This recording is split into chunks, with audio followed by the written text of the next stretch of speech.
learning to relax deeply into your life and into your orgasm and into your body is really the only thing we got to learn to do. And it seems very simple, but the process of learning to relax into your most natural state, it's kind of like as you descend into your being, it's like you come across all the glitches and the blocks and the conditioning and all of the little kinks that you kind of put in your system to avoid feeling pleasure, to avoid pain. Between you and me, right where you are right in this moment, is exactly where you were meant to be. Good morning, good afternoon, good evening, and good night. Welcome to the Joygasmic Life Podcast. I am your hostess, Elena Harder, and I am so glad to have you here today. If you are an awakening woman, a conscious mother, a woman on a journey to bring about the best for your family and create an enlightened experience of being a child and a woman and a mother and partner in your world, I absolutely I'm so grateful and so glad that you have found your way here.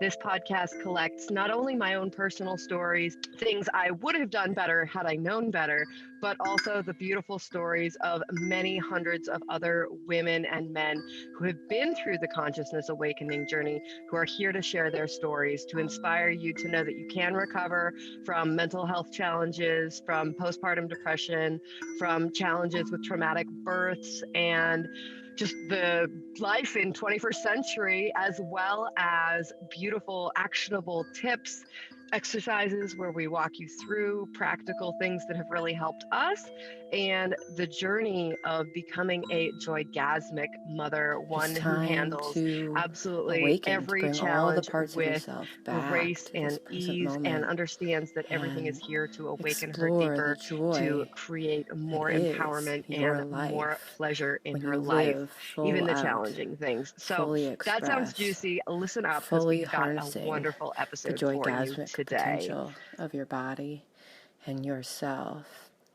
Anything is possible, and especially we are here to tell you that deep and fulfilling love is possible and is available for you when you choose that for yourself.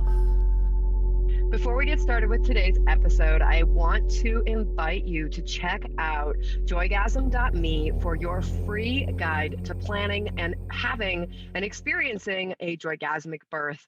We cover the challenges and some simple scripts to use with challenging relatives or partners or birth team members who are not listening to your desires and needs. We run through a really simple pre-labor checklist to make sure you've got absolutely everything you need, as well as diving into some of the inner deep work of limiting beliefs, limiting identities, and limiting concepts that you may have inherited from your family, from the culture at large, and how to go about deprogramming those from your experience so that you are able to really have the birth that you dream of, whether that is an full-out joy-gasmic or orgasmic, sort of a full body orgasm as your child is born, or whether that's as simple as just really connecting to the joy of having your baby join you in your life very, very soon while you're laboring, and utilizing that to speed up and support your willingness to participate in the giant, intense process of surrendering to the beautiful energy of all that is that happens when we are in labor. I'm absolutely so excited to share this with you. And again, you can just head over to joygasm.me for all of the information. Also, the updated links are in the show notes always. So please head over there and check that out. I so appreciate it. This podcast is made possible by mothers like you who have chosen to show up, listen, and support the podcast. So if you are really enjoying this, if you have listened to more than 3 episodes in a row, I'd absolutely appreciate it if you headed over to that website and participated in the pay what you can economy of this podcast, which allows you to financially support and help me create more and more episodes. I'm also happy to hear from you. There's a beautiful little feature on the podcast where you can actually send me a voice message, or where you can ask a question, and I'm happy to interview, reach out to, and connect with anybody that you feel would really have a fantastic fantastic story or a great piece of insight. So if you've got a question about pregnancy, whether that's about puking all the time or low energy levels, I'm here to gather the information and bring that together for you. If you're curious about low energy levels, I already made a podcast about the challenges of glyphosate in our diet and how that absolutely limits our potential and our capacity and what you can do to get it out of your body. So please go check that one out after you're done listening to this one. Thank you so much for being here and enjoy the episode.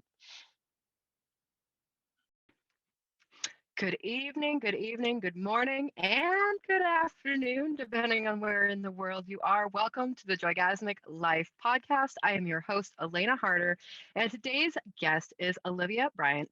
Olivia is a specialist in cervix, which is her company that deals with cervical awakening, cervical pleasure, and cervical orgasm, and connecting women to their deeper selves through this journey of orgasmic pleasure through the cervix. Olivia and I met in Bali many moons ago, back in 2015, 16, when I was there living in Ubud, and she was visiting, and I pegged her right out in a co-working space in Ubud there in Ubud. And I was like, there's something about that lady. We got to connect. And we did an interview and a little training session way back when I was first getting started with Joygasm and she was first getting started with cervix. And so I thought it would be great to have her come back on the show and talk about the journey of exploring that work, the journey of exploring the cervix, as well as answer some questions about how the cervix is related to pleasure, how it's related to our experience of orgasm, what it takes to have a relaxed cervix. And because cervix is so related to birth, understanding that in a deeper way will absolutely help you understand how to move through the journey of opening and relaxing and softening that cervix in a deeper way. I'm so looking forward to that. Welcome, Olivia, to the show. Thanks so much. To talk to you again. Yeah, it's so good to see you. It's pretty trippy after all this time. Yeah, it's been like 6 years since Bali. Yeah. I don't actually remember what year. It was like 2016, something, 15, something like that. It was exactly that. And I'd literally 2016, I just started this journey. I knew nothing, but still we had a good talk. But I was definitely like at the very beginning of all of this stuff. So it sort of blows my mind that I had anything to say.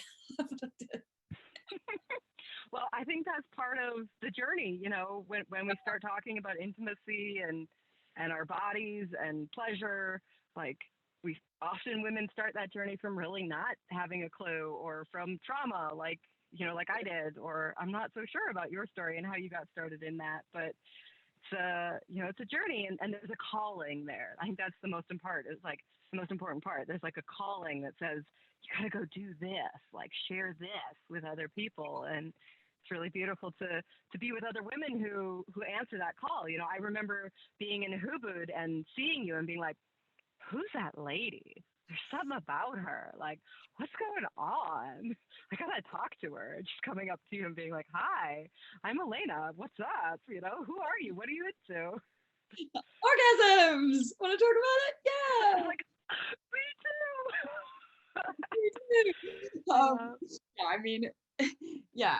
Look, I had been working on sexuality related issues for years, 15 years, but the cervix was completely new to me. So having said I knew nothing, I suppose something, and what I knew really was, wow, there's just so much to our potential in our human bodies. We are just only beginning to tap into, and all the recent kind of buzz around exploring trauma and really linking that to our human ability to open and be free is just super relevant and profound to orgasm. And so I think that was just starting to kind of come into the conversation about 5 years ago. And actually it's funny when you say a calling, because I remember right before that I'd quit working on sexuality because it's such a when you think about all the issues, it's the greatest light of light and dark of dark. It's just huge range And sometimes, you know, I exist in this bubble where it's pretty sex positive and we're all open and freely willing to explore and talk about it. But you just leave the bubble and you just see the level of misogyny and shame and repression. And you're just like, oh my God. So I remember thinking, like, what's the point? I'm going to quit. But then, yeah, you have a calling. And then, you know, it's like things find you. Like my partner, he says, like, love finds you. And I kind of think the same work. It was like, I didn't go looking for it. The work found me. It's super cool. Like when you just like relax and trust life. You know, I was at the end of, I actually had quit everything. So I'd quit my job, I'd quit my city, I'd quit my relationship.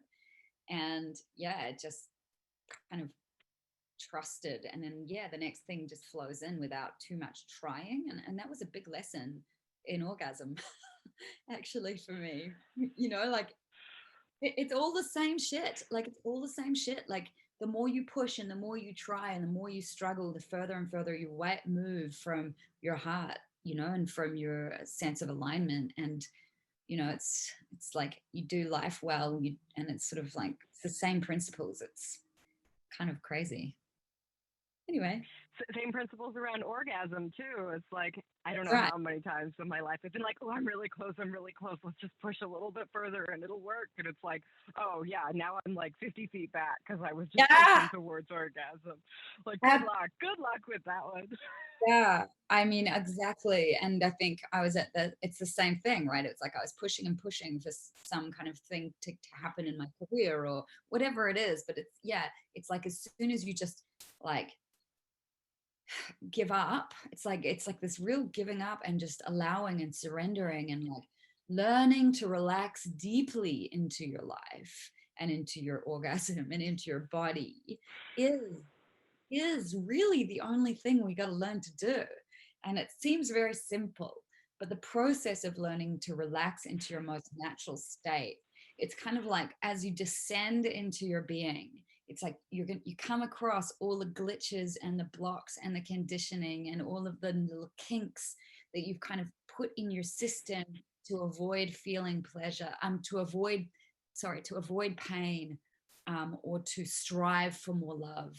And all of these things are kind of locked in our system, and it's instead of just relaxing into it and allowing it's a challenge because yeah, it's like everything we are kind of hardwired to protect, we're hardwired to control.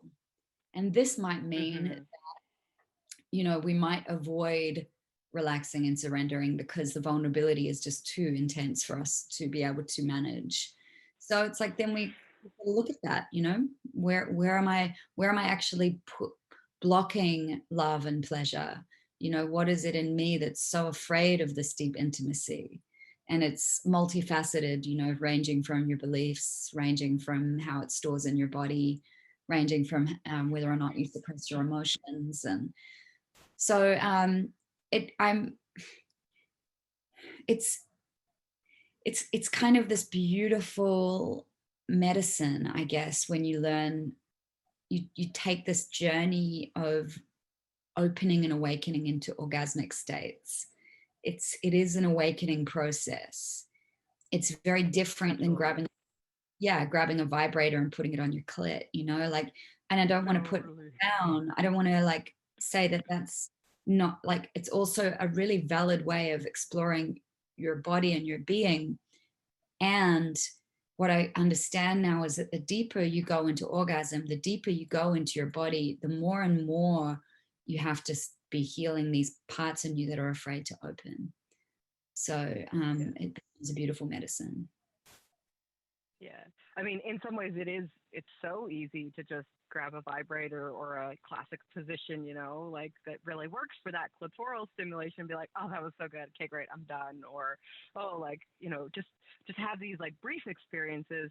Whereas in partnership or in deeper exploration solo, like, you know, that internal journey of really like welcoming somebody into you and feeling soft and safe and able to communicate, like, it's been really fascinating over this last year for myself because I thought I was at a really good place with my relationship with being able to speak my truth and being in intimacy. And as I actually moved into like safe partnership. You know, we got married. There's this like poof, like this wild deepening of commitment in that process. And I mean, not for me, not necessarily for everybody, which is unfortunate, but you know, for me, there was this wild deepening into commitment and just going, oh wow, like the place that I thought I wanted to get to, I'm there now. And turns out now that I'm there, there's so much more that actually needs to be healed. There's so much more pleasure that can be felt, but also there's these deeper layers of pain and hurt and wounding and tension and clamping and not communicating, you know, all these things. It's like, oh, I thought I was doing a good job of communicating. There's a whole other level to go. Oh my God, you know? At least you've got the container. Like, you know, it's Yeah. like you've got the container, and, you know, you don't need to be married to have that commitment and that kind of No. container, but it's the container that allows you to, like, I don't know, it's like the ingredients of your relationship can be held in it, no matter what those ingredients are, you know, and it's sort of like, hopefully, in the creating of these safe containers, then you do have the space to be able to feel and express and notice things that are only now can come up to be seen and felt. I guess that's the beauty of stability, is like the emotional world is this freedom expression of you, you know? So the greater stability, the more you have access to the flow of emotion or the flow of energy, however it wants to come out of you. You know, you don't have to repress, or you might, but then you might notice it because it's going to sit between you and your partner. Yeah. Absolutely. Yeah.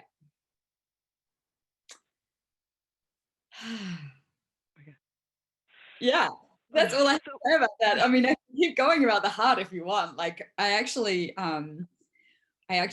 realized this year, like, actually it was last year, after a series of like difficult relationships, that, you know, without this, I call it emotional integration. It's like, so let's say your heart and your cervix are kind of sitting on the same neurological track, right? You've got the vagus nerve that runs from your cervix all the way up through your abdomen and all the way up through your heart.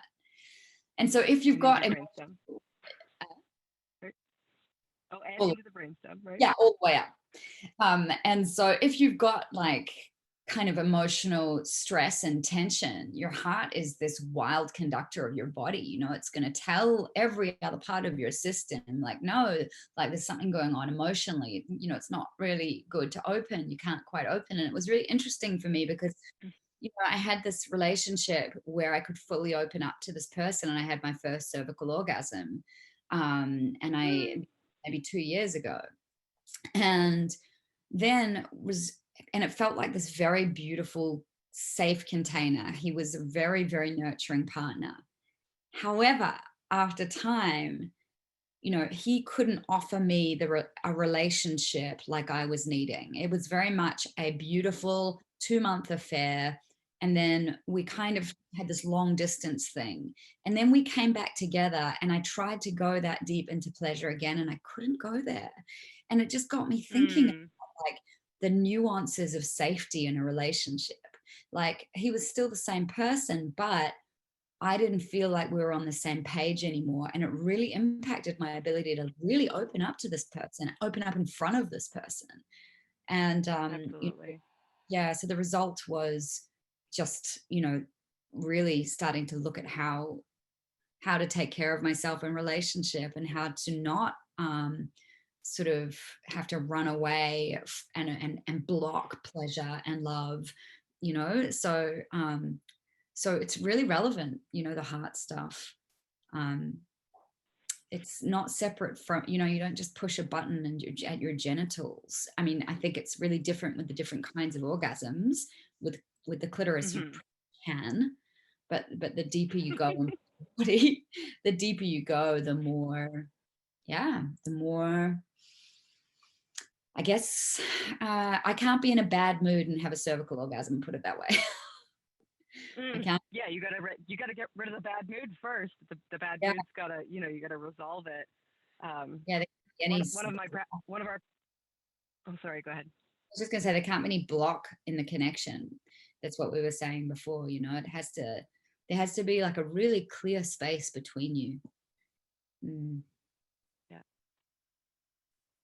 Yeah, I often talk about the sense of like women connecting to intimacy from the top down. So it's like we got to be connected to our own spiritual source, then we got to be connected to a shared vision, then we got to be connected to like being able to communicate that and feel received in that, then we got to feel connected to love, then we need to feel like personally empowered by that person. You know, they understand all those things. They're like, no worries, feel really connected to other people, right? They're just popping in.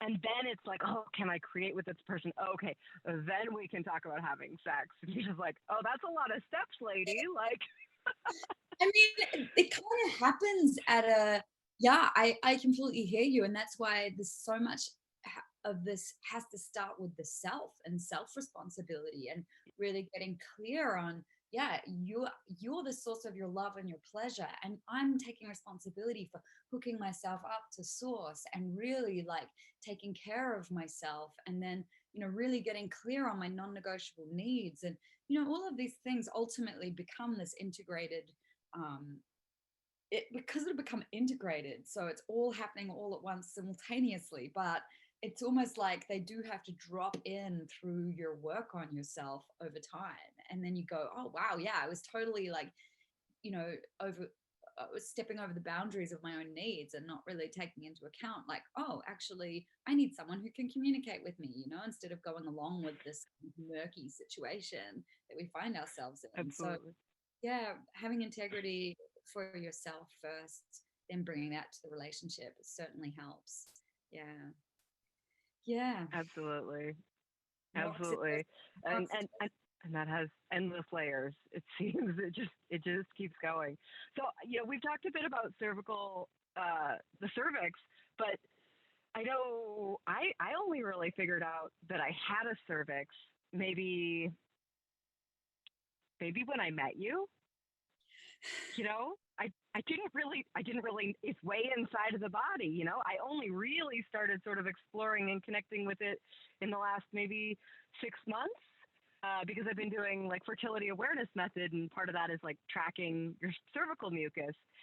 Oh gosh. Well, we'll come back in a second. Yeah. And it's very So normal as well, like to not have had sort of access and awareness and education about your cervix. Like it's actually more normal to not know about it, because we're not taught about even our doctors don't really have the information and awareness that the cervix has anything to do with our sexual pleasure. They just think that it has to do with upsucking the sperm, right? So gynecologists aren't taught about the cervical nerves. They aren't taught about the sexual function of the cervix worldwide. So that means you have, you yeah, know, women going in that all they know about their cervix, they only start to think about it during reproduction, or like yeah, yourself, or there's something wrong with it, like HPV or cervical dysplasia, and they're getting biopsies and lasers. And unfortunately, because the doctors aren't really informed, there's not enough informed consent. So then cervixes get lasered, and then there's all these sexual dysfunctions. So it's very normal not to know about the cervix and to just begin to start to explore it and feel it, and then, you know, integrating it as part of your sexual experience just adds another dimension to it. Even if it's not orgasmic, it's just having a deeper sense of your, it kind of invites a fuller expansion of sexual sensation through your body. It's less localized. It's absolutely. and it changes the way you make love, because then when there's some kind of focus on the cervix inside of yourself, you know, so maybe we need to say where the cervix is for people that are like listening and maybe Yeah, also yeah, don't. yeah. It's like, think about the cervix as like everybody's uterus. um you know, you've got your vaginal canal, and in the anatomy textbooks, you know, the vaginal canal goes straight up, and then you see the cervix, which forms the neck of the uterus. So you can think of the uterus as like the balloon, and then it has this neck, and the neck of the uterus, the cervix, protrudes into the vagina. And because the uterus is like this floating organ that's floating and suspended by ligaments, it moves. And so my cervix is like right over to the left side. It's not straight up. So for a long time, I was following medical textbooks, going like, oh, I'm just gonna like follow this diagram straight up, up my vagina to my cervix, which has got to be around here somewhere. I'm sure I'm just touching it and I don't even know, right? And then one day I was just off-roading inside of my vagina and like I hit this bump on my left, on like right on the left. And I was like, oh my gosh, that I think is my cervix because it feels very different from the rest of your vagina. It's like the tip of your nose, like a different kind of sort of firmer texture. Yeah. Or like a little baby donut, and can be about 1 centimeter to even 3 centimeters protruding into the vagina. And yeah, when you touch it, it might feel slightly uncomfortable or even icky or numb or pleasurable or just not much, just very like, And I think partly it's because of what you said, like it's in the dark. Like if you don't know about it, why would you ever put attention on it? So it's just an under-practiced neural pathway. Then there are other reasons like medical trauma, abortion, miscarriage, being whacked by anything penetrating it, can cause it to go painful or numb. And so the process then is like, oh, okay, this is what's going on with my cervix, and trying to wake up sensation by touching it. I'm curious, Elena, when you go to touch your cervix, like what is the best position you found when you've been exploring it for like, have you done that yet? To explore like where your cervix is in terms of your cycle with fertility? Yeah, I have been doing that really specifically only around fertility. And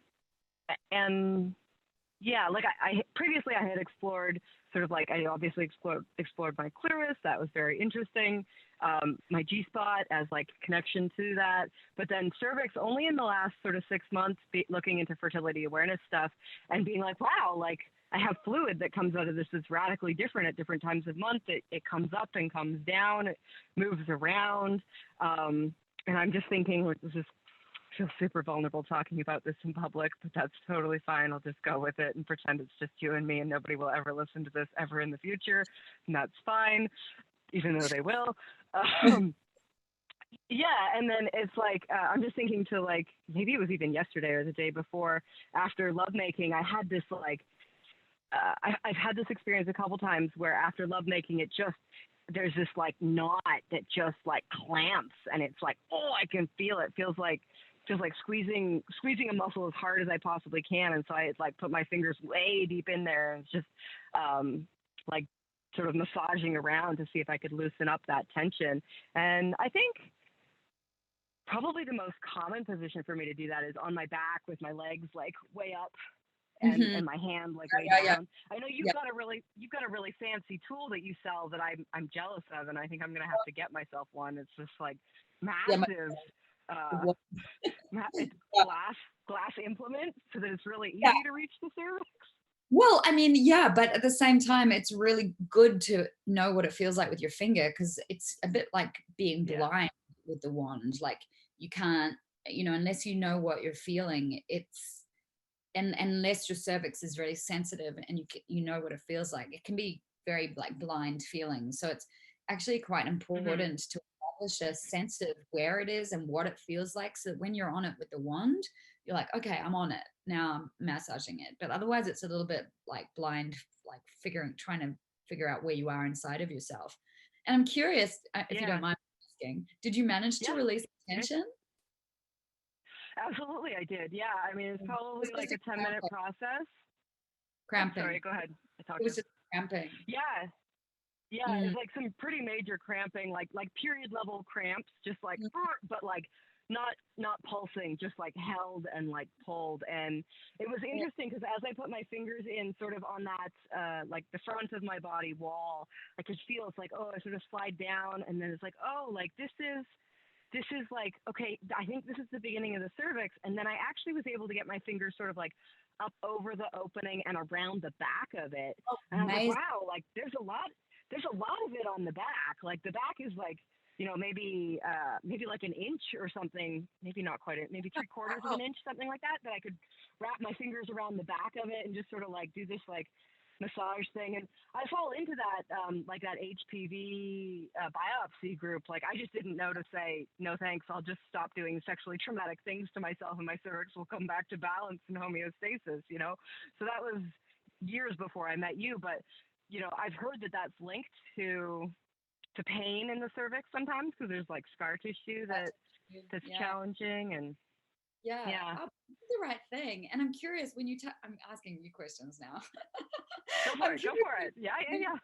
Cervix, did it feel like numb or painful or just nothing or a little bit of pleasure, or what did you notice? In that moment, there were parts of it that felt tense and tight and would sort of trigger that pain response. And then there were other parts that felt sort of similar to just like touching my skin. It's like, oh, like that's interesting. Like there's sensation. I can feel like my fingers on my cervix. There's sort of a dull, it's maybe not as vibrant a sensation as feeling my skin. It's like maybe a number sensation. Yeah. Fascinating. I ask everyone because it's fascinating to me. It feels like there's like levels of feeling. And also, for example, I mean, if I was to say to you, okay, Elena, go and stimulate your cervix clockwise, 10 minutes, clockwise direction, just see what you feel. I wonder what would come up for you, because I remember when I started, literally I have no sensation at all. I could have had my finger up my nose. Like it was just like, honestly, I did not feel anything. And, you know, I have scar tissue from my cervical procedures.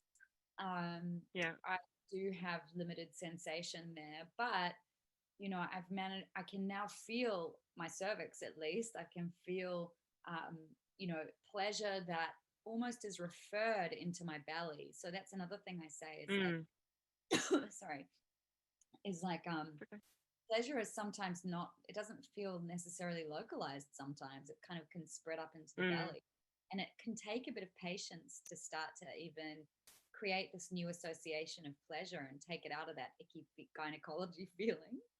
So it's a funny journey, you know, because it's like so different in the clitoris, because it's like, oh, the clitoris, ooh, yeah, it feels nice, ooh, you know, it's like instantly good. But with the cervix, it's like this sort of deep, slow mystery to unwind.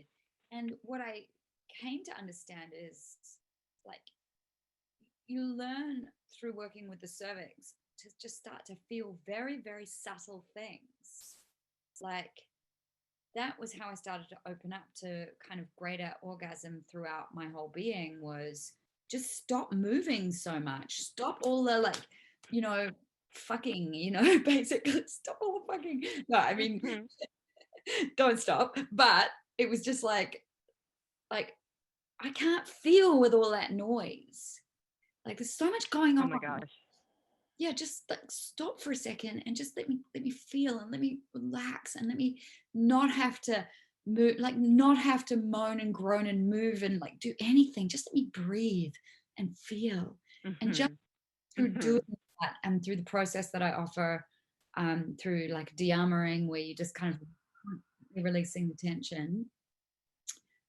Are you there, Elena? Yeah, I'm still here. I can hear you.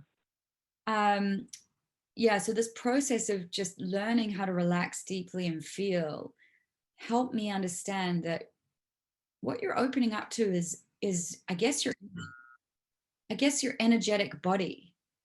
Like you're opening up to a very different place inside of you that's more than pleasure. It's so hard to explain. I don't know. It's just so hard to explain, but what I'm saying, it's worth it.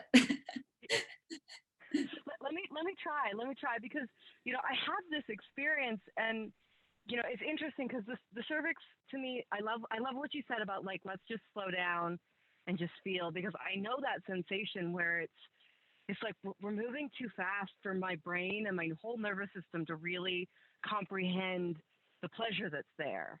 And it's like, we just slow down a little bit. It'll give a chance for like, literally like the brain, the nerve like the nerves to go and like, okay, that one, oh, and there's another one, and sort of like get this rhythm and this pulse. And I think every woman has a bit of a different rhythm, and it's different day to day as well. But when I think about really ecstatic, incredible moments with the cervix, you know, my partner and I have had some incredible experiences where that deep penetration and that cervical stimulation in that way, in terms of like physical sexual intimacy, is like, wow. And it's like for me, it's like the whole world melts and everything's kind of soft and fuzzy, and I lose sense of whether I'm me or I'm him. It's like, who's doing the humping? I'm not really sure. You know, is there actually a separation? And I love this idea of like an oceanic, like floating on top of the ocean. You're just kind of like, whoa, it's so soft and like floaty here. And like, I'm not really the one who's, you know, and it's really not the one who's running the show. And as a woman who likes to be on top of things and get things done, it's like, it's absolutely also so crucial to stay in touch with that place that is so soft and so surrendered and so let go. And it's so fascinating to me, and like sometimes frustrating, that that same stimulation, that same really deep, like penetrative cervical stimulation, could sometimes just cause like I remember just like clutching at my partner and like clawing into him and being like, no, and like pushing him away, being like, same thing, different day. Like, this one is really beautiful. This one caused me to want to like hurt him, you know, and not even like personally, consciously, but just like the body being like, and interesting. Yeah, it is really interesting. And I mean, and that's me. Like, other people have different journeys too, right? Well, you know, you just don't know what's going, you know, what time of the cycle you're in, you know, like, I mean, we don't have enough research on this. I mean, your experience that you're describing there feels very like there is like this classical cervical orgasm experience, which is, you know, also like, you know, my work actually is highly inspired by midwifery and orgasmic birthing. And so it's the same potential through the cervix that's opened up. It's like this kind of psychedelic hit that we think is DMT is released into the body, which is the psychoactive ingredient in ayahuasca. So there is this kind of this definite universal experience that medical professionals are kind of calling mythology. Medical professionals are calling mythology, and it's just so, and there's so many people that have these experiences. Why aren't they being acknowledged and recognized as valid? And I'm curious, can you distinguish, I'm asking you these questions, but I mean, it's such a good question. That is it different to vaginal orgasm, like a different kind of orgasm, the cervical one? You know, when I think about it, it's like if I think about the sort of the most ecstatic versions of that like cervical stimulation experience, that like oceanic state, it's hard to even want to quantify it in terms of like orgasm, not orgasm. Yeah. It's like part of me is like, why would I even try and do that? Like the whole it's like the whole spectrum of it is the orgasm. Like the whole intimacy that connects with that whole experience is the orgasm. Yeah. And yet I also want to try and answer your question, which is absolutely has a different quality, because part of that quality is the not caring whether I'm on the orgasm spectrum or not. You know, when I think about like clitoral orgasm, it's like, is that the right spot? No, not quite. Oh, like a little more to the left. Ooh, a little more pressure this way. And there's like a very specific sort of, for me at least, there's like a very specific path to find that clitoral orgasm. I know exactly what it feels like. It's really, I think of the clitoral orgasm as like this really sort of like sharp piercing sort of intense, like a lightning bolt, right? Whereas the cervical orgasm is more like, I don't know, like it's more like the mushroom mind. It's more like those, like all the tendrils of energy that fill the emptiness of space, or something like that. And when I think of, you get it? Like, yeah, keep going. Keep going. And I've also had experiences where, through that deep, like loving penetration, there's like, it comes from the cervix and it moves up to the heart and like changes. And then I've also had experiences where, we're making love in a fairly like dark sort of mood lit space, and that psychedelic vision, like those mushroom sort of tracer ideas, like actually are coming into my vision, or I get really psychedelic sort of like visions coming in. Amazing. Well, I'm not high on anything, it's like I'm high on sex. Yeah. Incredible. And I love those. Those Yeah, girls. Like, yeah. I don't even. It's a and I personally will, like, I like clitoral orgasms. They're fun, but if I'm exploring with my partner, like, that's not really what I'm looking for. I'm looking for that like deep cosmic connection. Yeah. Where and he's riding it just as much as I am, right? It's like, and there's these sensations where it's like, oh, like I didn't know it could go any deeper. This is like I'm getting all goosebumpy even just like tapping into that space. It's like, oh, like I didn't know it could go any deeper than it is, and then it's like, it kind of like cracks open to this other level of openness, and you're like, oh, now I'm just at the very beginning, and there's even, it's like an orgasm level pleasure, but we're just kind of chill and riding in it, and now it's getting more intense, and then, oh my gosh, now it's like so intense I don't even know if I can handle it, and if I just keep breathing and he just keeps breathing, hopefully we'll stick around together, like that's often part of the question too, is like, can we keep riding that like higher and higher and higher, and gosh, like I just love that journey.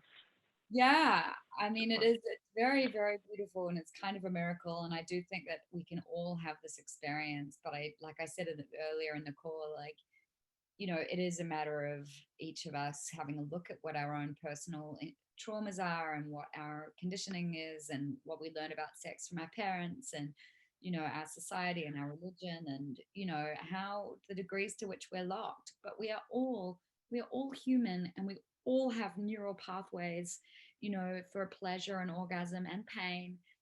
It's not like, I like to say, especially for the listeners listening to you going, oh my God, I'll never have that. I just want to say, like I do believe that we absolutely all can. And it's really a matter of belief and having this vision for yourself that your body knows how to move itself to alignment. It's always seeking its way to find this homeostasis, its ultimate resting place. And it's just literally a matter of how much we get in the way of that process. And, I do think that that's why you're in Canada, but like, there's a massive movement around weed and sex.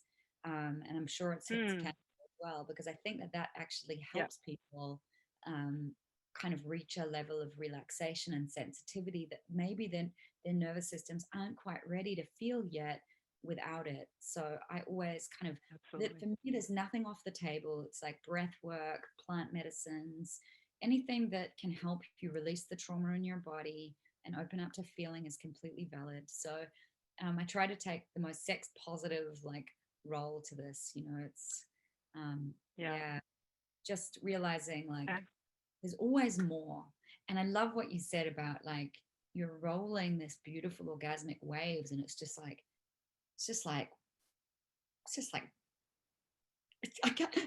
you just explained it so beautifully. I'm just trying, and I can't do anywhere near as good a job, but it's just like riding this incredible state of being. And I always like to say with these deeper states, it's not a climax or an event like a clitoral orgasm. It's like I'm building and building, and there's the event. With these things, it's more like this kind of like just ongoing state of being. It's an ongoing state of being. Yeah. It's all I have to say about that. Absolutely.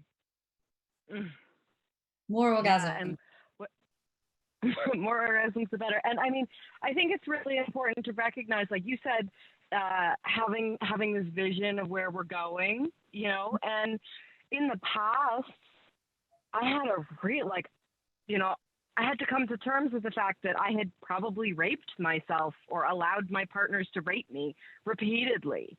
You know, it's like, oh, like how many times have I had sex that I was only half into or only half willing to be participant in? It's like probably in the thousands, to be honest. Yeah.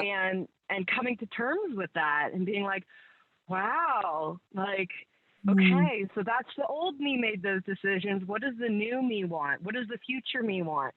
The future me wants to know herself as a woman who can ask for what she needs. The future me wants to know herself as a woman who can open to pleasure instead of starting to cry right now. The future me wants to know that she can let go of crying really quickly and move back into pleasure, doesn't need to stay stuck in that. The future me makes love like a wild banshee and doesn't feel ashamed of it. You know, the future me, it feels anchored in pleasure more often than in pain. You know, all of these sort of like gentle moments. And you know, in this journey, like especially in this last 2 years of being in this like really beautiful supportive relationship where I really didn't feel worthy of it when I started, and I had to work my worthiness up to like actually being with this human, being like, oh gosh, like, okay, finally, like 8 months in, I'm like, okay, I deserve to be here, and I'm not feeling judgmental towards him or me anymore, and I worked my butt off to get here, you know. As somebody who's come through several abusive relationships, it's like it's a big journey. And I think that, you know, a huge part of that is learning how to communicate, learning how to say, ooh, that feels tender, can we back up a little bit? Or just, ooh, that feels tender. Or we'll use like green as a question, like, green, like, are you good? I'm good. Are you good? You know, just to confirm that. And it's like, oh, maybe that comes back as a yellow. Let's slow down a little bit. Or just like, whoop, you know, being able to say, I'm not going to totally wreck intimacy and destroy my relationship by saying, hey, I need you to not be inside of me right now because I'm experiencing a lot of pain in my cervix. I just need space to know that it's not going to happen again in the next 10 seconds because you're thrusting again. Like I just need you out so that I can like actually calm my whole nervous system down. And, you know, I'm a big advocate for the 30-day sex challenge or the 7-day, whatever sexual thing you want to try challenge. And I did a podcast on that recently if people want to get more information on that particular beautiful experience. But it's like being willing to show up is a huge piece. Like, I don't even know how many days in this relationship I was like, I don't really feel like having sex today, but I want to know myself as a woman who enjoys intimacy. And so I'm willing to show up and I'm willing to communicate about exactly how much I'm not ready for this right now and sort of massage it, ask for what I need until I get into that place where, oh, like 15 minutes later, I'm like, yeah, I'm happy I did this journey, you know, oh, I'm here. This is a good place, you know. It really takes work. Like, often desire like comes after some kind of, first of all, just deeply relaxing, and then, you know, starting with gentle arousal, then maybe desire will come on. But there are many ways to have sex and explore intimacy without having penetrative sex. And it's funny what you said. It was actually just last night my partner said to me, you know, like you don't have, like, because I also noticed this very old ancient conditioning in me about you know, being sexually available. And oh my God, yes. And I definitely feel this kind of old guilt coming up. And my partner actually said to me, he was like, you know, I know that you know this, but I don't need to have sex with you. Like, you know, if that's not where you're at, if you're feeling tender, or if it's not actually what you're wanting, it doesn't impact me at all. I don't care. I just want to be here with you. And it was just funny to old guilt about, like, you know, because I actually, you know, was not feeling sexually available for about a month, or I had some pain happening, and, you know, I was like frustrated with my body, but also knowing not to be frustrated with my body. Like, knowing that I had to love my body and just really respect my body, but there was this part of myself that was feeling really frustrated. And I think this is the part that is like wanting to be better, wanting to be different, wanting to be pleasing. And this is super ancient, it's locked in our history that women have had to, our value came from, pleasing the husband so that we would have a roof over our head and so that we would be supported, and like our value was in reproduction. So, those very old stories kind of locked in our DNA somewhere, through our grandmothers. And, I think I have learned about my edges by crossing my boundaries. That's the only way that I've really learned about my boundaries. And I can still do it. I can still actually sometimes get so in the moment that I'm just kind of go along with it because I'm kind of there's a part of me having a lot of fun. And then there's a little voice saying, no, this is going to hurt. This is not what you're wanting. But this whole bigger part of me that's just like, yeah, just go for it. Oh my God, this is so much fun. And look how sexy he is. And he's having such a good time. And I'm just like, it's only, it's like, and, it's like, doesn't happen very often anymore, but it has happened, and I just kind of, I have a very, I teach this stuff. So like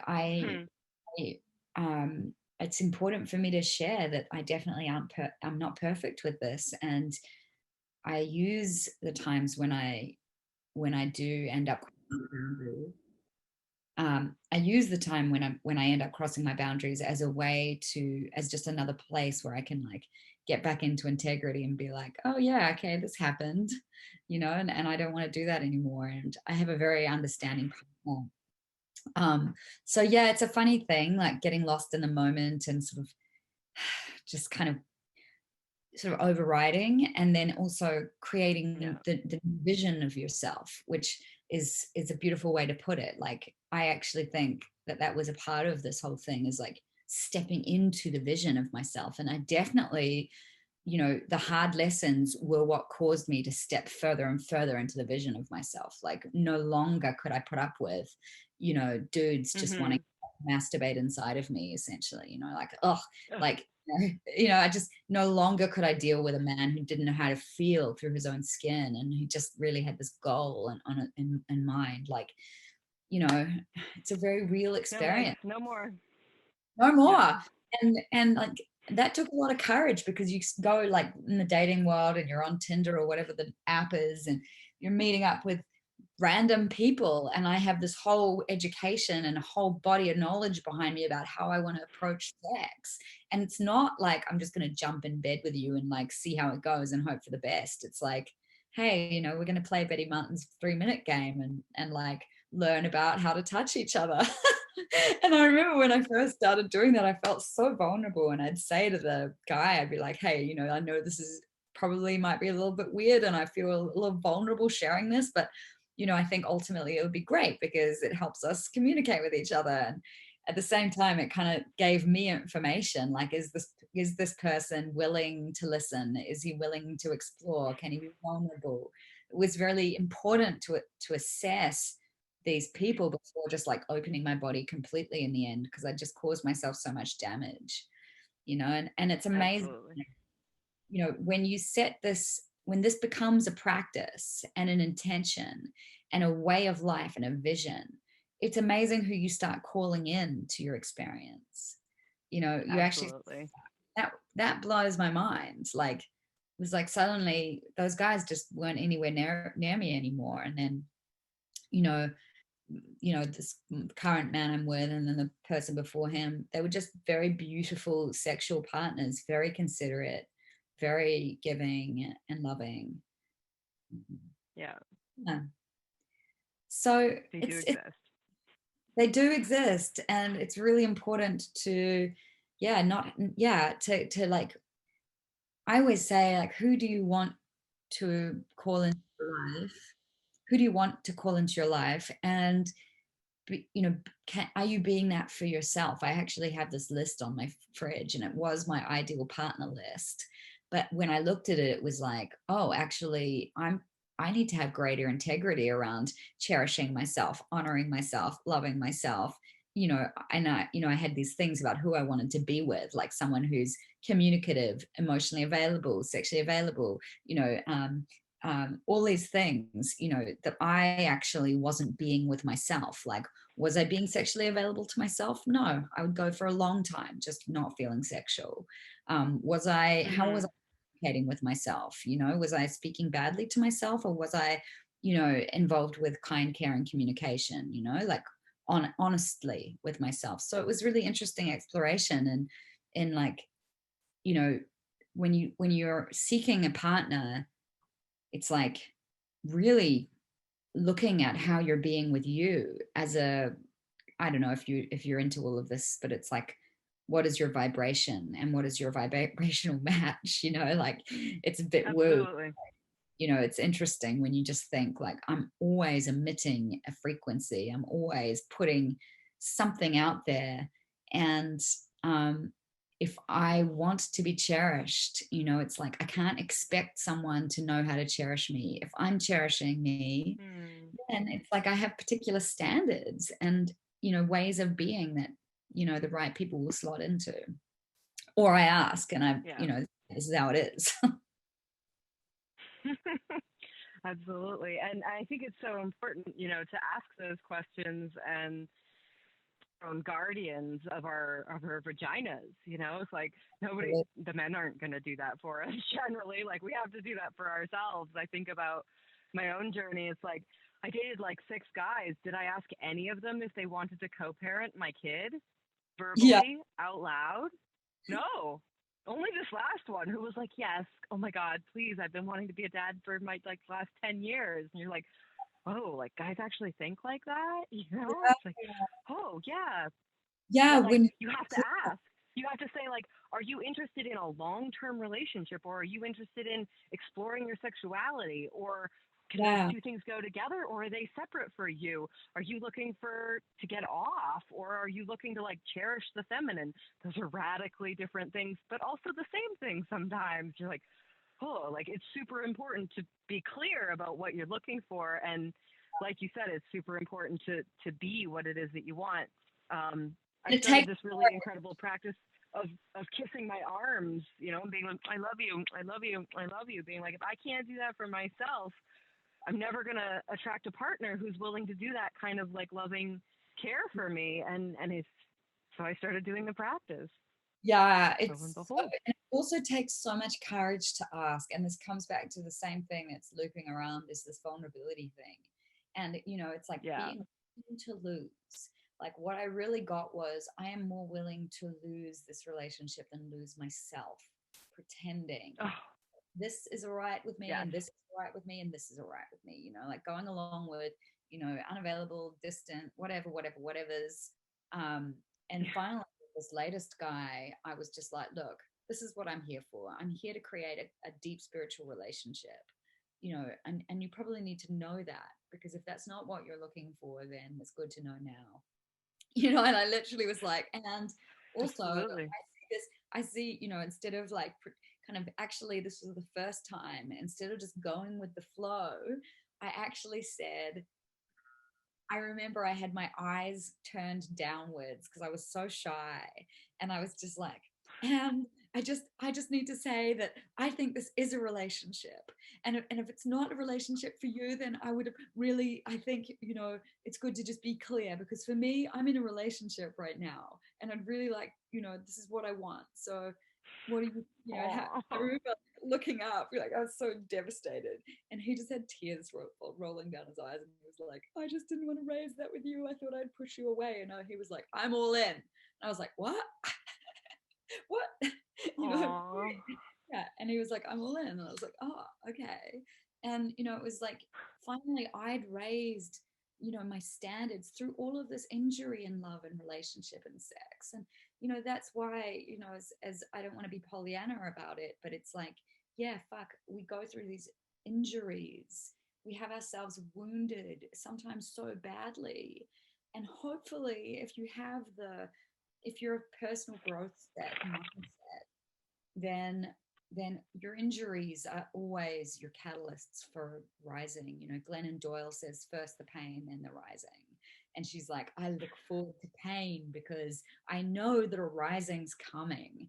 And I was like, oh, that's so cool. So anyone who's, you know, feeling like they're in these icky situations, or it's like, just know, like, you can use this for growth and choose what is it to step into a really self-loving and value yourself to the point where when it comes to sexual intimacy, you can create the safe container that you're no longer okay with leaky boundaries and like murky agreements. And, you know, it's like, you're clear on what you need and there's no shame around it, you know? Absolutely. Let your emotions to you rather than repress them. You notice, oh, I've got an upset. What's going on here? You know, and then you might have to do some work like, oh, I'm reparenting. You know, this reminds me of my dad, blah, blah, blah, blah, blah. And then you get that sorted. And then you make a request. Hey, you know, when you do this, you know, it brings up this for me. You know, can we do this instead? Or like what your request is. You know, you just figuring out how to keep yourself, how to speak from value, how to act from loving yourself in a relationship. That's how you're going to create the conditions for your body to relax enough.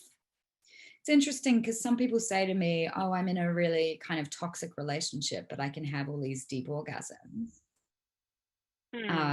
And why is that? And it's really interesting, you know, like, because emotional safety is really key for the cervical orgasm, and having like this entrained nervous system where brain, heart, it's all coherent.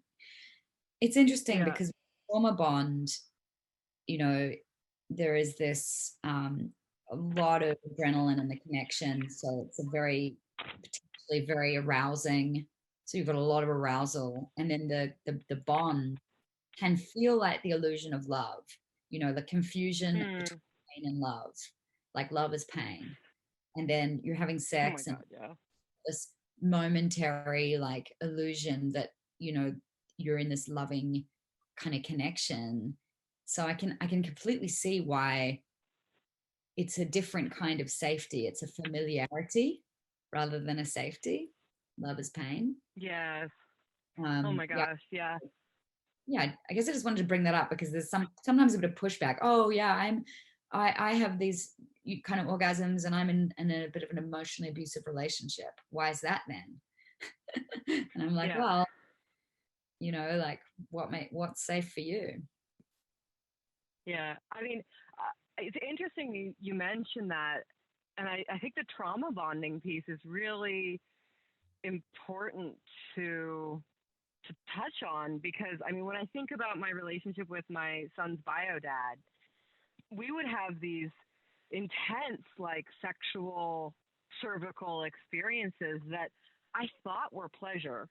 But if I compare them to what I'm experiencing now, they contained maybe a 50-50 mix of pain and pleasure. Yes, that oceanic opening sort of sensation was there, but I was pushing myself into that experience. I was ripping my heart and my energy body open in order to meet him in this experience of lovemaking, and because I wanted it so bad. I wanted it with him so bad. And you know, my relationship at the time was super dysfunctional. Our sex was 2 minutes at best, most days. Cervical orgasms because I figured out how to rip myself open because I wanted it so bad, right? If we talk about the cervical orgasm, as being this like wildly open and vulnerable thing, it's like, no, I didn't feel safe. No, it wasn't a functional, healthy relationship, but I wanted that heart-to-heart, like deep, energetic connection because I knew what that felt like with him. I had a memory imprint of what it felt like sort of before it got nasty, right? So that like initial falling in love, I had a really clear physiological, physical imprint of it. And so I would just like sort of like blast through anything that was in the way and sort of rip it open. And I don't recommend that for people. I feel like I had to spend a decade healing that, you know. And when I sense into the sensation, yeah, we used to play a game called Just Once. And it was like, okay, he would get hard, I would be not wet enough, and he would penetrate me in and then out. And that was it. And absolutely, it's like, oh, like the whole body just like open and surrender and like, oh God, he's going to leave now. Just like suck it for every second of pleasure that's possible there. Oh, he's like halfway out. No, it's going to be done soon. But like, oh, I can open a little bit more. And it's like, well, that's not really what I want in terms of intimacy now. But at the time, it was the best I knew. Wow. Well, it just goes to show there are no rules, you know, like every freaking nervous system is different, it's very hard to get a handle on it. I mean, Yeah. you know, in terms of what I think is happening with the cervical orgasm is that this is why it doesn't make any sense to me, other than it's like parasympathetic dominance, as far as I know. Like, Yeah. but then there has to be, like, you know, first of all, there's the sympathetic as you arouse yourself and all of that, and then from what I understand and experience, you move into kind of a parasympathetic dominance. So in my experience, I will stop breathing altogether. Like I just kind of, it's like the French "la petite mort," little death, Mm-hmm. kind Yeah. of disappear. And we both just stop breathing for God knows how long, a decent amount of time. Mm-hmm. And so that's parasympathetic dominance, I've since learned. So it's interesting for me to hear your story around like where you were at with him, and you know, so fascinating. I don't know the answer. But when I think about that experience like I just brought it up because you said people who are in really like maybe toxic relationships having incredible sex. Yeah. Like, okay, so but if you're parasympathetic, if your fight flight system and your parasympathetic nervous system grew up in abusive households, which is why generally, not all the time, but often why you end up in abusive relationships, it's like that's familiar, it's comfortable, it's your sense of what parasympathetic looks like could be people yelling at you all the time, and your body's found a way to feel okay in that. Mm-hmm. And then, okay, so then you can open up into, you know, deeper senses of pleasure from a place of feeling ignored or rejected. You know, like that was sort of my situation. It's like, oh, like I'm rejected. That means this is like a normal, happy householding experience. You know, like, well, that doesn't make any sense. Yeah, you calibrate it. But that, yeah, it's calibrated to a certain level. But then and that's why I think it keeps getting deeper and deeper. Like, I remember there was like a 2-week series where I'm like, oh my God, we had the best sex of my life every day this week, and it was better every day this week. And you're like, I don't know how that's possible, but like, hallelujah that I'm here and not where I was. But it's like, it keeps getting deeper because the nervous system keeps getting more and more relaxed, more and more open. And so then the depth of what does safety feel like? What is okay, maybe we're just talking about physical safety at the beginning. Maybe we're just talking about physical safety and that's all we need. Oh, but then once physical safety anchors on a regular basis, let's say we manifest a partner who's no longer yelling at us or no longer trying to penetrate us when we don't actually want to be penetrated. We'll listen to that no or whatever. So sad that they're so common. But like, okay, so then that becomes a new normal.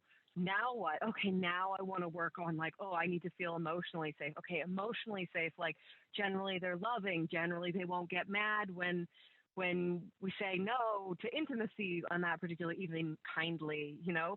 Generally when we make requests, they're responded to. Okay, now emotional intimacy is like more stable and anchored in. Okay, great.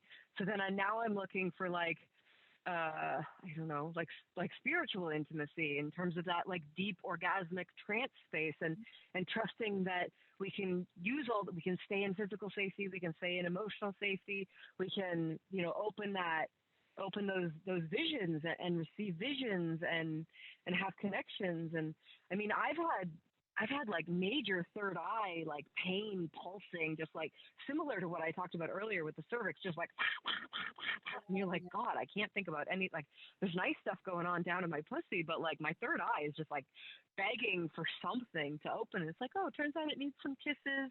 And I put a really strong block in to like not see my ex's face. And so that's like dissolving right now, but it doesn't know how to feel safe.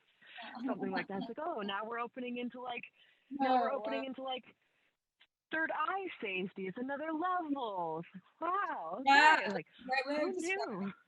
That's a great way of describing it. And then now it would be very hard for you to go back to that situation where you don't have that same level of emotional safety, you know, or any of the other kind of levels of safety.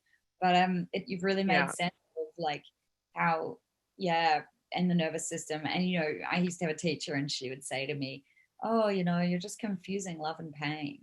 And for years she was saying that to me, and I was just endlessly frustrated that I kept thinking that the way I was being treated, you know, there was love in there somewhere, but why was I feeling in pain? Oh, I'm in pain because I'm anxious, because I'm XYZ. It's my problem. It's my fault. You know, like, God. Yeah.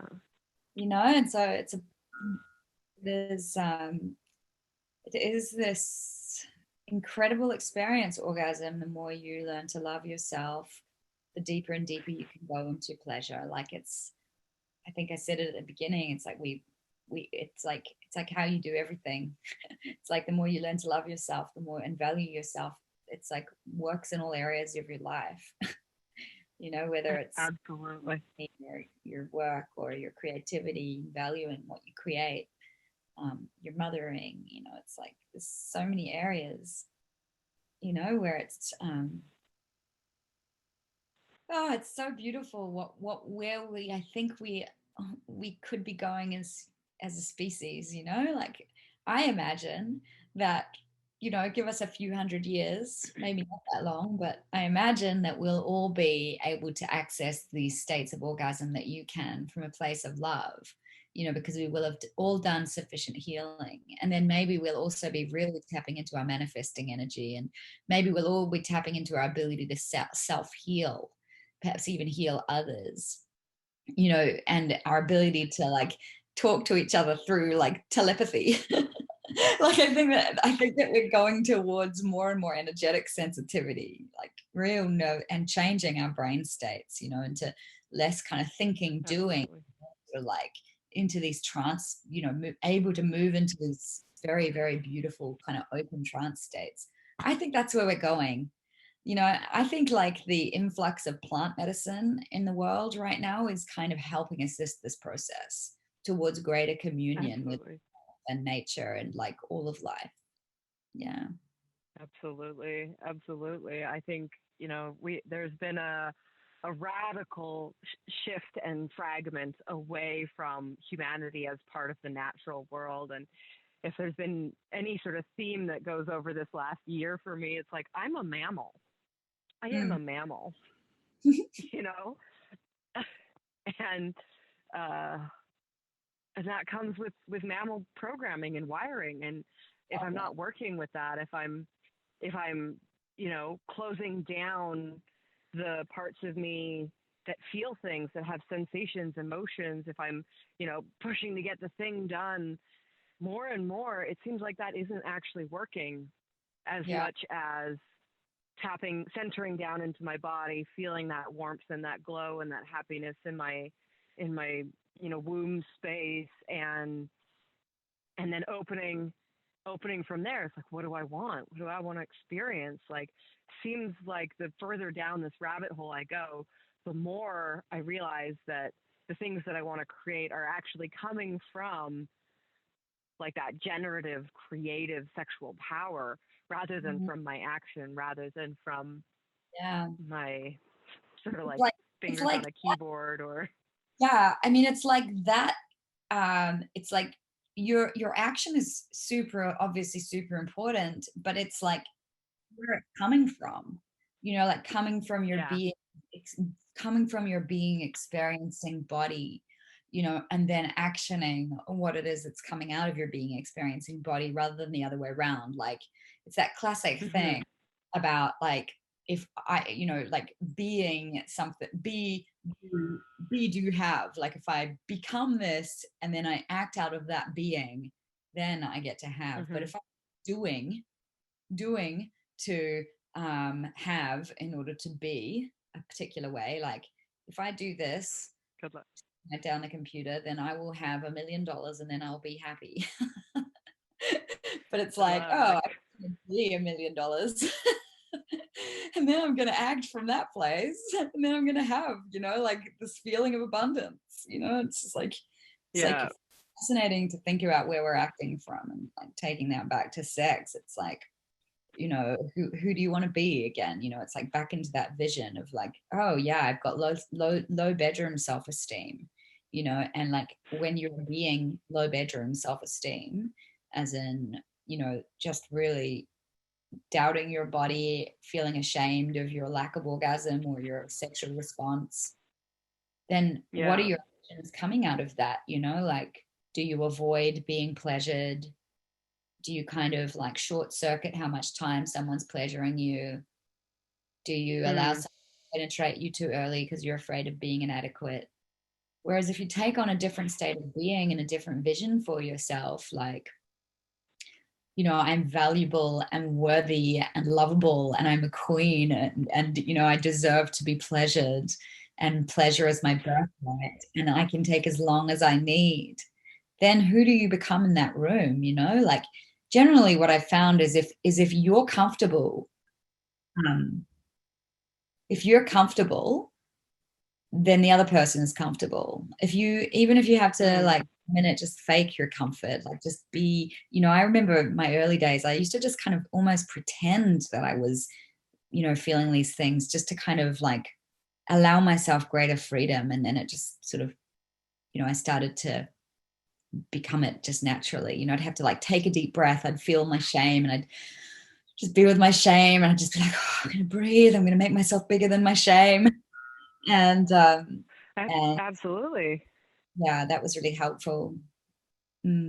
Absolutely. I think that's a really, really powerful tool. And I mean, God, I think there's maybe nothing sexier than a man who can stay hard while you cry for a bit.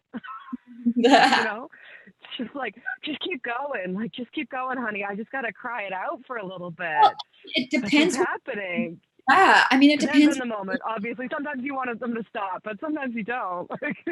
Yeah, sometimes you don't. It's very important. Like, this is part of what we're doing, is we're releasing the emotions stored in the tissues. Sometimes it might be tears. Yeah. The thing is, for a partner, it depends what meaning you put on the tears. Like, you know, you might want to check in, are you doing okay?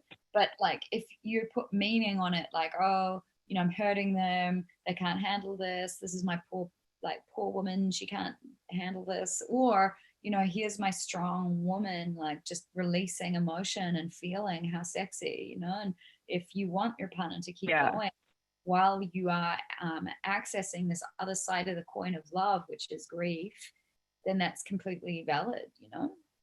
It's very beautiful. Yeah, absolutely.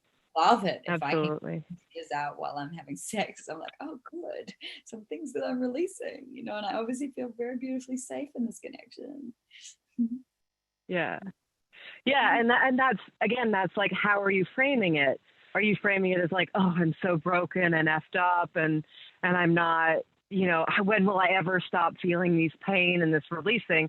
Or are you completely embracing it and going like, oh, this is so beautiful, and how beautiful I have a partner who's able to accept me in this, how beautiful that I'm able to accept me in this, how beautiful that, you know, this is coming up to be released from my body, you know, completely right now. And it's like, oh yeah. And that journey, like, as you get more and more practice with it, it can happen quicker and quicker. It can happen so that, you know, it really does just take like, oh, here's like, you know, 10 seconds of tears, and I take a deep breath in and I remember how much I'm loved, and then the tears are gone and I'm back into pleasure. And it's like learning to ride that. It's like, oh, like I fell off the wave. Well, let's go catch the next wave, you know? Also, and you know, you can, it's like, there's a saying, isn't it? Like, babies can just release their tears in 90 seconds. It's like They just release it because they don't have any meaning attached to it. They don't have a narrative around what their tears actually are about. So the more you can just allow it to flow without all of the story and like getting sucked into the narrative or the poor me or whatever it is, then the kind of the purer the release is. If you get stuck into the narrative, it's kind of, you just get into your head and it's just a way of controlling the feeling felt experience. So just like you would feel pleasure without kind of attaching too much meaning, you're just like bathing in sensation. It's the same with feeling pain or feeling emotion. It's just allowing them to be a different part of your sexual experience that time, you know, like rather than making them wrong, or they're actually just a beautiful acknowledgement of your partner as well, like that you're able to experience that with them. Super vulnerable. Like the mask comes down, the guarding comes down, and you know that it seems like, you know, that, you know, if I can let go of my emotion during sex, I mean, that's when I've been most, you know, I feel like my G-spot area is still quite blocked and I work with it a little bit. I notice that when I release emotionally, then that place really opens up in me. So there's a deep connection there around the emotions and the G-spot. I don't know why. I don't know what it is. But sometimes I just think it's related. It must be related to the urethra. Like, you know, sometimes I've been really emotionally stressed and I've had like a phantom bladder UTI. Like it's not a UTI, I just have pain there. And so I know I know that. Yeah, it's like that's where I'm holding some real grief there, you know? And so like it's really stubbornly locked in the tissue for me. So that's my current kind of area of exploration, is like what I do is de-armoring. And that's one of the methods that I teach in self-cervix, is like, it's like helping people find and release and focus on the areas that might feel numb or pain or triggered, and just like giving them some love and attention and like inviting release there through the tissue and seeing what happens. So yeah, you know, your G-spot and your urethra can really hold a lot of embodied stuff, like shame as well, like being told not to hold your pee in, not wanting to wet your pants, being ashamed of ejaculate, you know. So these can cause blockages in that area. So yeah.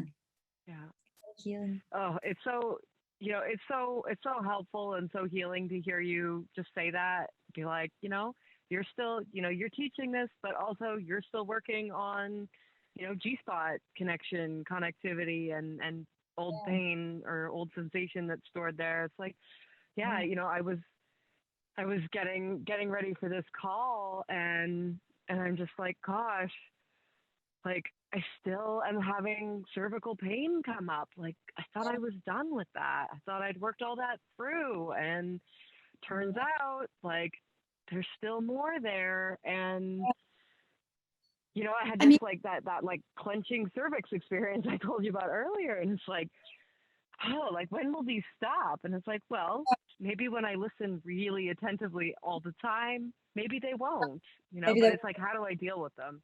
Yeah, it's kind of like a yoga practice. It's like, for me, you know, it's like things happen in life and we have particular ways of holding against pain, you know, and like stress. And like I'm driving along in my car and I can feel my pelvic floor completely pulled up. And I'm like, oh God, I do that for like a long enough time. And I know that the next time I go in and feel what's happening, I'm going to have a lot of tension that I have to massage through. Right. And so it's like this kind of like sort of because you know, it's like sometimes behaviorally or posturally, you know, there's just habits that we formed that keep embedding themselves in the genital or pelvic area. So, you know, we keep managing it by like, you know, either behavioral changes, looking at your stress levels, looking at your nutrition and diet, you know, all of those things that we can do. And then also, you know, all these things around paying more attention and slowing down, and then doing this massage practice, the de-armoring, and realizing like, yeah, sometimes it can go completely, it just dissolves. And other times it's like this recurring thing. Like I have recurring kind of acid like feeling at the entrance of my vagina, and I always have had.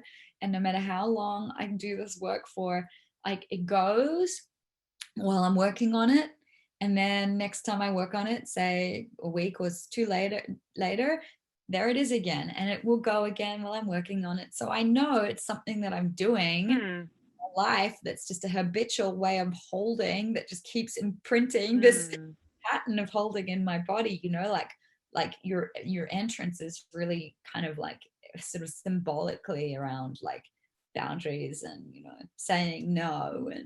And I definitely think that's an area of work for me, particularly not so much in intimate relationships, but professionally, having the courage to say no and have some boundaries. I just know that that's kind of an area where I kind of hold physically, because it terrifies me. So like, it's all shows up, our vaginas are fucking amazing. Like, I don't know, just they're so wise. Yeah. Oh really, my gosh. Speaking of which, something you said in there reminded me. I had this insight. I don't know, maybe 2 years ago, something like that. About you said acidic in the outside of your vagina, and how like honest they are, something like that. And I had this insight. I'd struggled with partners who experienced premature ejaculation. A couple minutes, maybe 10 minutes, maybe 2, something like that, and then just this climax and being like, oh God, I feel so let down. And I started looking at it, and I started looking at what I was doing energetically in relation to them. And I started looking at how honest I was about whether or not I was ready to be penetrated. And I realized that, first of all, there was this neediness of like, oh my God, if they're inside of me, then they like me, then everything's okay in my world. You're like, whew, that's an intense imprint to head into intimacy with somebody. I can see how that would sort of blow the circuits a little bit. And then I also noticed that when I was really actually ready and open and available to be penetrated, premature ejaculation didn't happen. But if I pushed myself through that initial sort of like, oh, well, if I can just get him inside, then it'll be like kind of juicy in there, and it'll be okay after that. It's like, those experiences turned into premature ejaculation. It's like the vagina's like, actually, I really don't want this fucking thing in here. Let's just squeeze it till it goes away. I know how to do that. You're just like, oh, gosh, okay. Yeah, and don't underestimate the power of your vagus nerve, and this thing called neuroception, which is always like you're so, you get so in tune with your partner that even just a sense that they're not quite present or somewhere else, it can shut you down. And so, that's one of the things that I teach. If you're going to be partnering with someone who has a cervix and you're, working with their cervix, it's like, be really mindful. Like if you take your eyes away and you're wandering around the room, or like you seem distracted, they're going to shut down their nervous system. We know what's going on at an unconscious level with people, even if it's not spoken, like we can sense it, especially, if you're a highly individual and empath. It's like you can really feel what's happening at a very intuitive, deep level. So that's why sort of there are these sort of, social engagement and, eye gazing and what you're saying through your voice and the quality of your voice and the look on your face and all of these things actually matter when you're in, helping and assisting a woman to open her body, or anybody. It's like just being really clear that, like, just to let her drop in is to have these practices that create this safe space for exploration. Absolutely. And I think about it, if we think about women as or like those who have cervixes, let's say, as entering this sort of trance-like space as they go into these deeper and deeper waves of pleasure, and the importance of a beautiful environment, of feeling safe, of feeling emotionally safe. Having a partner looking around the room says the partner's not sure if the room is safe. On a very animalistic level, the partner is checking to make sure there's no tigers around. That's what the body cues are sort of saying. It's like, is it okay here? Is it safe here? Oh, of course my body's, the feminine body's going to sort of clamp up and close down a little bit, because the man is signaling, I don't have my full attention here. I'm double checking to make sure there's no tigers in the room, or no kids coming to knock on the door, or you didn't hear something down the hall. Or you might be making up meaning like, oh, he's not that interested. He's bored. I'm not really, I'm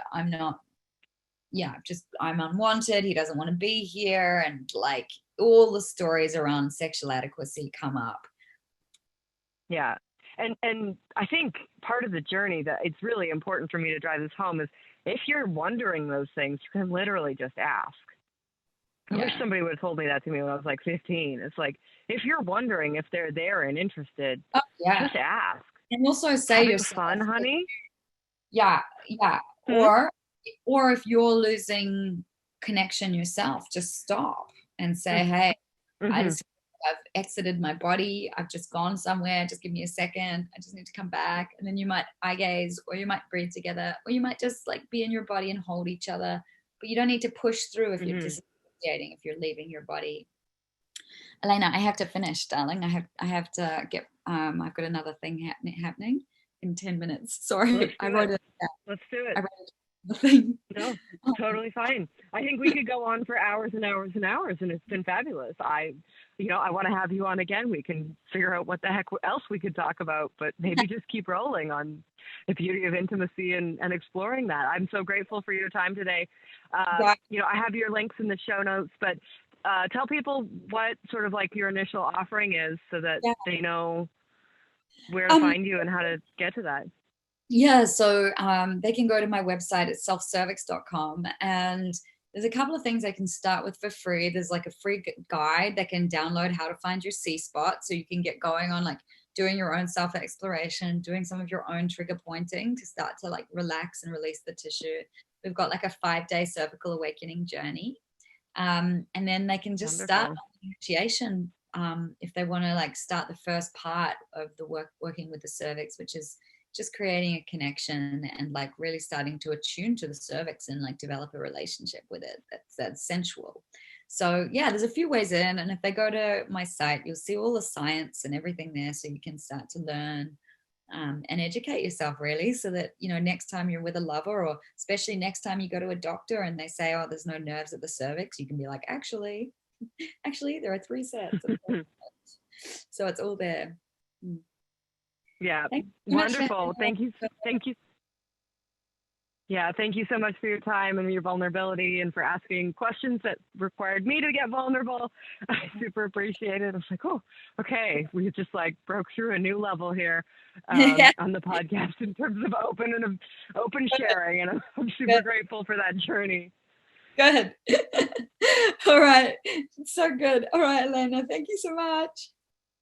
Yeah, have a beautiful day. We'll talk soon. Bye. Bye.